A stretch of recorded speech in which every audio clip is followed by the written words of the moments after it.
My co-host tonight is Mariah Almonte. I'm Josie Way, and we are privileged to have as our guest Sylvia Weber, Master of Science in Nursing, psychiatrical clinical nurse specialist. Right. Extraordinaire. Thank you. And I'm particularly pleased because many years ago, I took a class in healing from you. I remember. This is healing that the nurses do, the RNs learn. And could you tell us something about the healing that you do? Well, there's different types of healing. One of them is therapeutic touch, which is a recognized nursing intervention and part of our standards of practice. And that got started at Pumpkin Hollow Retreat Center in Prairieville, New York. And also imagery and aromatherapy and different things like that to facilitate healing and to facilitate not only healing, but healing is not synonymous with cure. No, no. So it's really facilitating healing and helping the person with whatever is their next step, whether it be cure, learning to live with it, or transitioning into spirit world. Yeah, and what I found interesting about therapeutic touch is you don't actually touch the person. You don't have to. You know, you don't have to.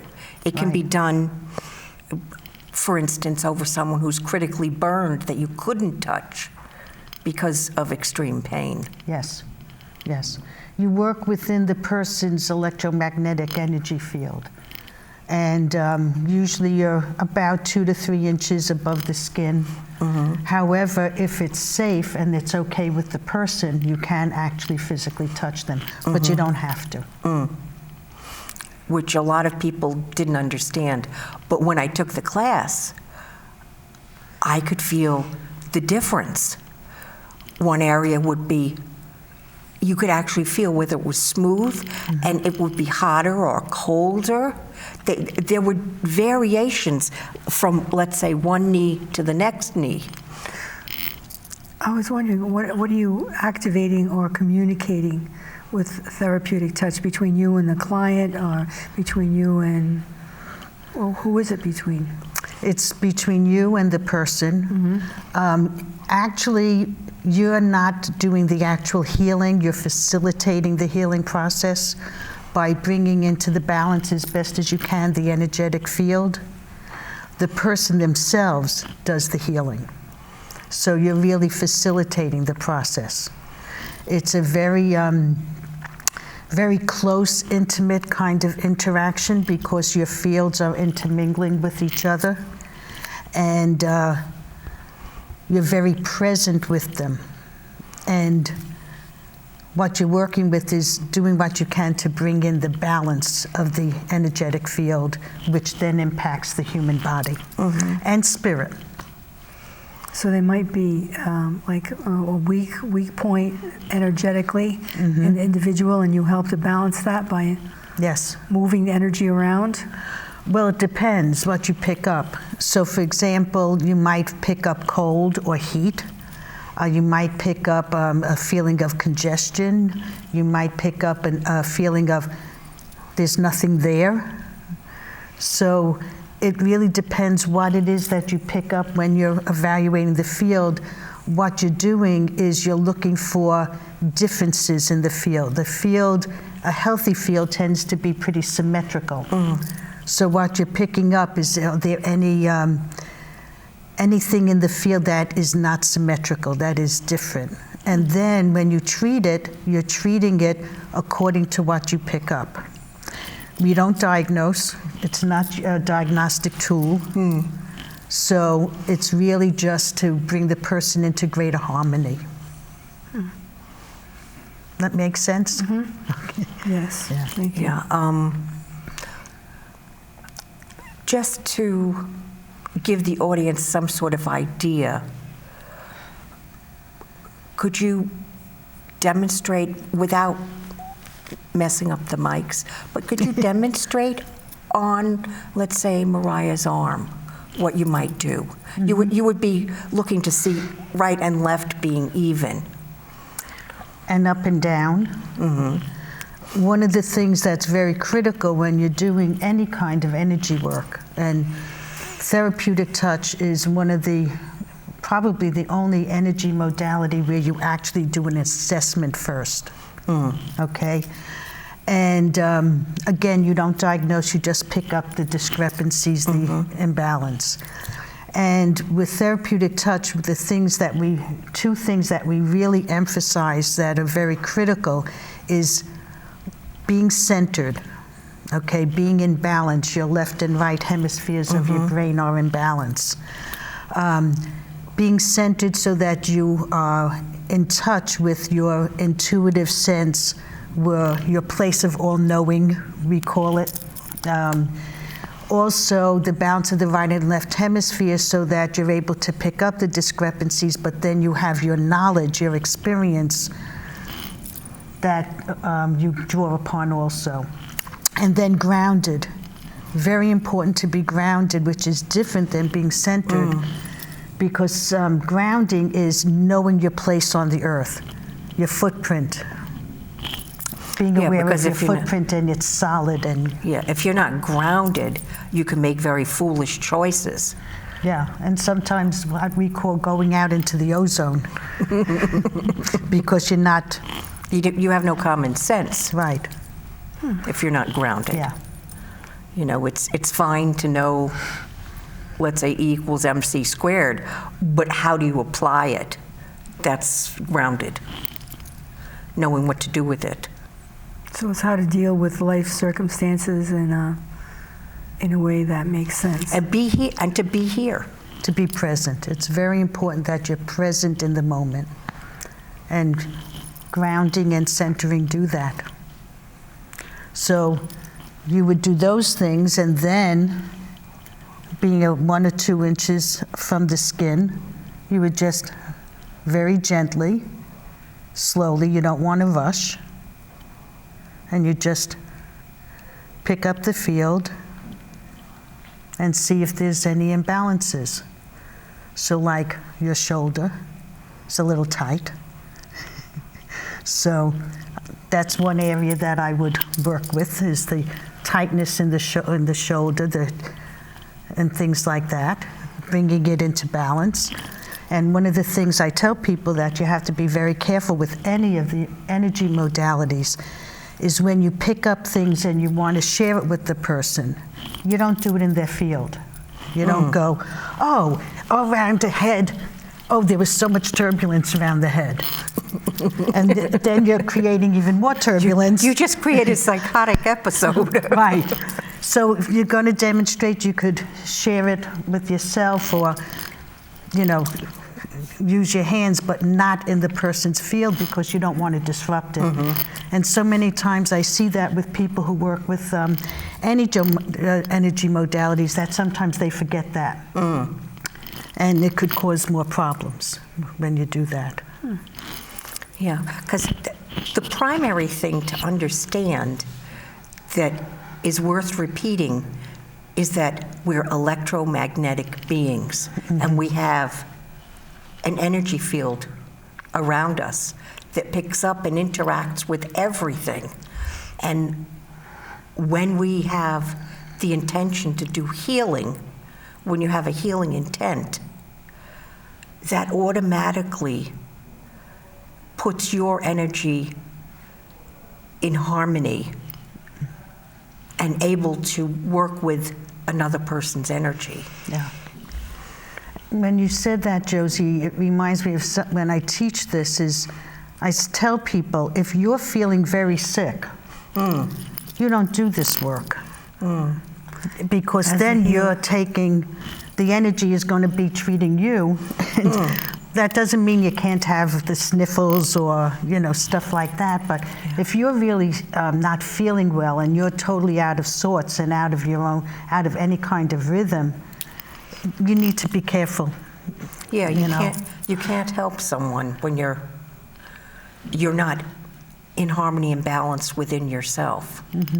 Now, I know for certain types of healing, like the healing we do at the church, we always say that, you can't give healing without, like a funnel. The vessel does get wet as you're funneling healing through each person. But whenever we do it, the type healing that I do at the church, which is a hands-on healing, it not automatically, but by having the intent to heal, you open up to the healing energy and send it to the client with no expectations That's of important. what it's going to do for them. Because what is healing for them may not be what you would want healing for yourself. That's a really very important point, because one of the things that we emphasize in therapeutic touch is that you're calling upon the universal healing energy. Whatever you want to call it is dependent upon your own tradition. It's the universal energy healing because we're an open system that is always interacting with all of the energy within the universe. It is so important, like you said, not to be attached to the outcome. Because once you're attached to the outcome, you're in a place of ego. And that could be very destructive, not only to the person, but to you. It's going to cut the energy going through you, the healing energy, down very much. Yeah. And it does impact the person who's doing what we call the healing work. As I mentioned, the person really does their own healing. The recipient of you facilitating in the energy flow. If you get caught up in your ego, then what happens is that you drain your own energy, and then you could get sick. I know there were quite a number of healers that I've met over the years doing healing work.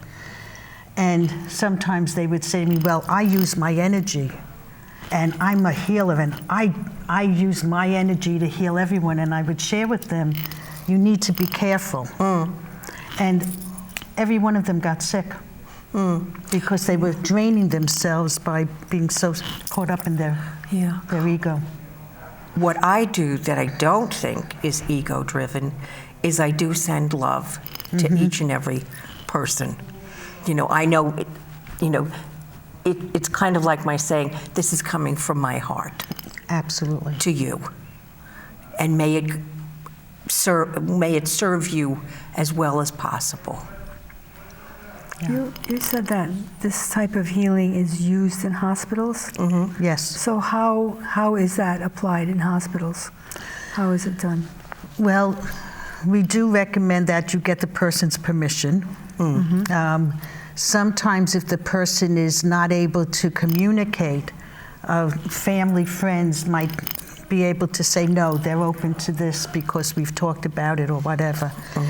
And what we do is we could do the regular therapeutic touch treatment, which includes the assessment and then the treatment and then the closing and reassessment and all. Sometimes it's just very specific to a particular area, depending upon what the person is picking up who is doing the therapeutic touch. Also in therapeutic touch, we have some specific strategies or techniques that we use to help people cross more peacefully. So when I teach classes at the hospital or other places on what we call death of peaceful transition, I sometimes I do teach that, so that there are ways of really helping people just to become more peaceful and more calm. And what category is this in? What would you call it, for instance, in a hospital? It's a nursing intervention. Nursing intervention? Yes. It's a nursing intervention, and one of the things that it is that it doesn't need to be ordered by someone, it's part of the nursing care plan. Some hospitals do require an order for it, but most places understand it's part of nursing. Yeah. And what I've noticed from some personal experience recently is nurses do have a little bit more time with the electronic improvements that have been made. So there is a little more time for it, because there was a period of time when nurses were doing so many different things that there wasn't enough time to add anything else to their interventions. Well, and also one of the things is that it's like with any other kind of healing modality. It becomes part of who you are. So that because it's the way you live your life, you walk your path, you're doing it every time you walk into a room, because that's your orientation. I will never forget, we all went out to eat, and you had us re-energizing our food. Right. Because the food is so depleted now from being processed in so many ways. And it was really nice. It was a large table of us, and we all were re-energizing our food. Yeah, doing healing work on it, because you also don't know the mood that the person was in that was fixing it and things like that. So it's just bringing it back into more harmony.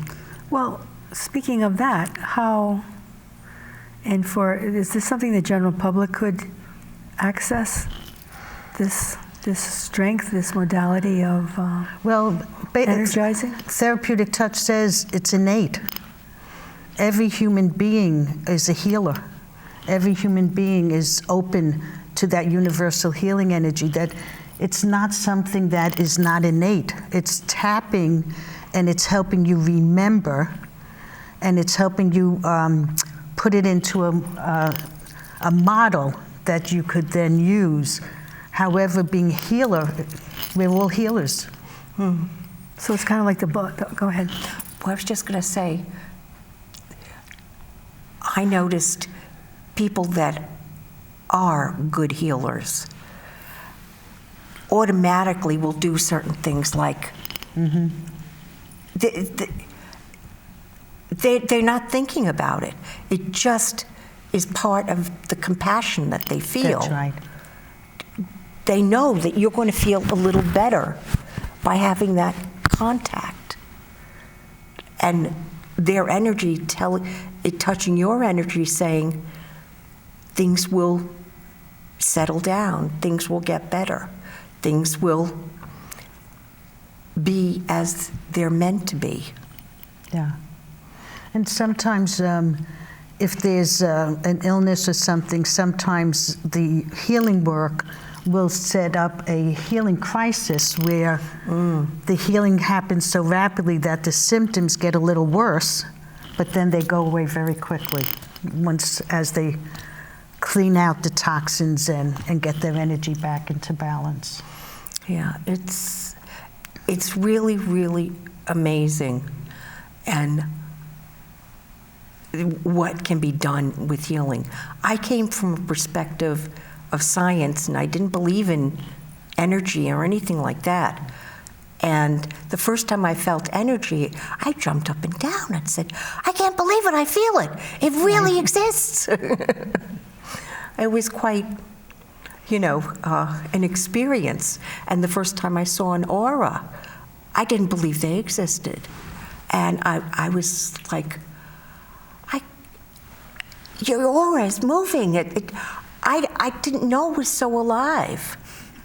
I didn't know it. And subtle. It seems that this... It is very subtle. Right. It's not like deep muscle massage or, hands-on or cracking and breaking. It's very, very subtle. That's what it's difficult for me to get my mind around, the subtlety of it, which means you really have to be... Well, how do you get in touch with it then? It's really not getting in touch with it because you already are. It's really learning to be open to it. Is that kind of like, I know sometimes like when you can feel Yes. Right, you can feel. That's how You could feel it. Right. And that's what I very often do with people is, just take your hands and just very gently go together, open, and eventually almost everyone, in fact, I can't think of anyone I started practicing therapeutic touch as a modality in 1978. And in all these years, I don't know anyone, once we start doing this, that doesn't feel some shift in their palms. It might be a tingling, it might be a change in temperature, it might be pressure. Some people say, oh, I feel like I have a ball, so people realize that, yes, you can feel it. It's very important not to get caught up, am I doing it right? Oh, I must be fooling myself, kind of that self-doubt. That's what I know. I took a class in, I think it was kinesiology, and you could go up to plants and you could move the plant. Probably was moving me too, but that's very subtle, which means one has to be quiet. That's right. And present, like you said before. Very present. Yeah. No blaring, that alone is the first step, just being quiet. Yes. Quiet and centered, where you're in balance. Yeah. But what's important in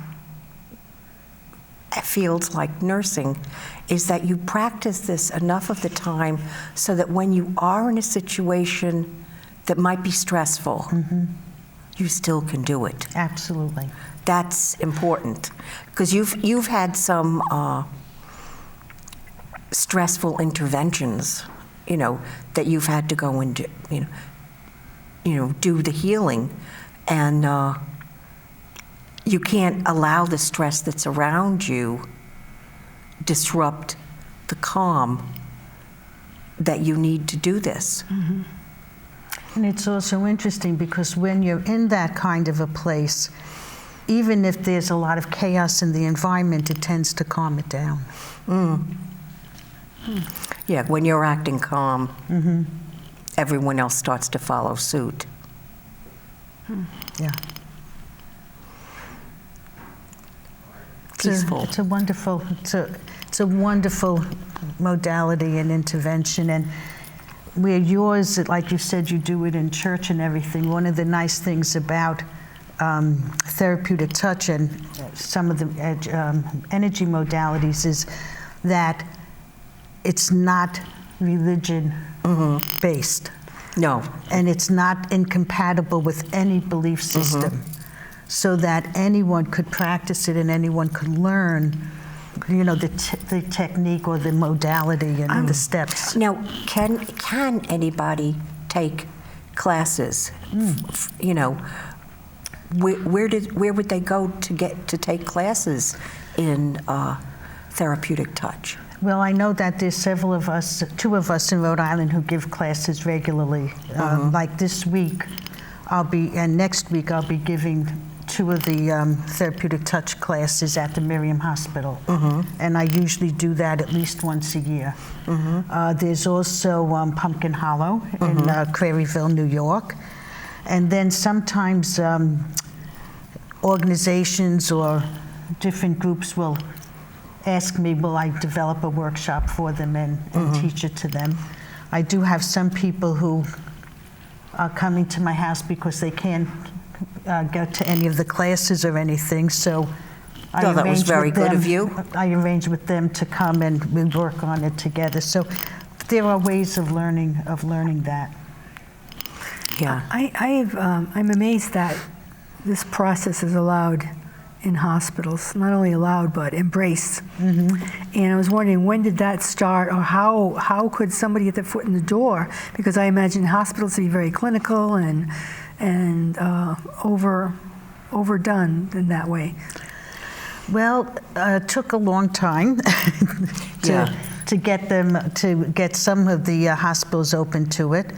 And one of the things that that has happened is that because there's so many people now, nurses now, that practice therapeutic touch, that they started working with the hospitals and everything. And then with the holistic complementary modality movement taking hold, a lot of hospitals and a lot of healthcare facilities are open now to bringing in the complementary modalities because of the research that shows that, yes, there is an impact, and that it's not alternative, which was a name It's complementary. created by the physicians initially. And Prince Charles was the one who said, no, it's complementary, and that it's integrated. Now the new term is integrative modalities. And so it takes a long time to change people's way of thinking, to open up to what people call New Age, and what I say is not New Age. It's ancient. It's an ancient modality being revisited. Yeah. And blessing our lives Yeah. with healing, which we need in these stressful times. You know, everything is becoming bigger and better and more improved. And more polluted. Yes. Right, more polluted, more diluted. Yeah. There's a lot that we can not just only heal each other, but we can heal our food. We can heal our environments. Absolutely. You know, whether it's feng shui at home or healing energy work, or perhaps working with the Native American, you know, with a clearing ceremony of some sort. Smudging. Smudging. Yeah. So when I go out to dinner tonight, I can employ the technique, just like, well, like blessing your food. Absolutely. It's the same thing. It's a blessing. You send energy It's to an the intent. food. With the Till intent it to help and feels- to heal. Yeah. To come into your body without harm. And to revitalize it. Right. Respecting the plants and whatever you're eating for nourishing you, and very similar. Yeah. And then you know it's done because you'll feel a little buoyancy under your hands. Yeah. And then we do The food's got a circle little 3 bounce. times, and then you break it. And it's really interesting when people taste it first, and then taste it after they do that. They taste a difference. Now, I have to tell you, it really works, because what I did the day we had the class and we had lunch, well, the next day we were having more classes. It was 2 days. And I brought a soda and I re-energized it. And when I opened it, it was one of these sparkling flavored water things, and it just went wild. It was all over the place. I was wearing it. I said, well, it really did work. And I didn't shake it up or anything. I just re-energized You it. didn't open it first. No, I didn't. Yep. I didn't realize there was a hazard to doing this. I got a shower I didn't want. Yeah.